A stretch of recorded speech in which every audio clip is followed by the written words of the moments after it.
লালমনিরহাটে আবারও বন্যা দেখা দিয়েছে। টানা বৃষ্টিপাত আর উজান থেকে নেমে আসা পাহাড়ি ঢলে তিস্তায় পানি বৃদ্ধি পেয়েছে। পানিবন্দী হয়ে পড়েছে 20,000 পরিবার। সোমবার সকাল থেকে তিস্তা ব্যারেজ পয়েন্টে পানি বিপদসীমার 10 সেন্টিমিটার উপর দিয়ে প্রবাহিত হচ্ছে।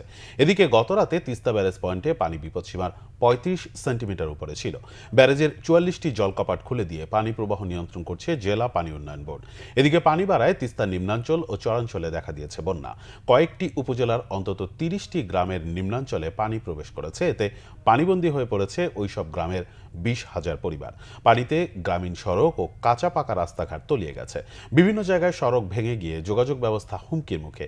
পানিতে তলিয়ে রয়েছে রোপা আমন, বাদাম, সবজি সহ বিভিন্ন ফসলের ক্ষেত। বাড়িঘরে পানি ওঠায় লোকজন চরম দুর্ভোগে। অনেকেই বাড়িঘর ছেড়ে সড়কের পাশে উঁচু জায়গায় আশ্রয় নিয়েছেন। পানি উন্নয়ন বোর্ড থেকে স্থানীয়দের সতর্ক ও সার্বক্ষণিক তদারকি করা হচ্ছে।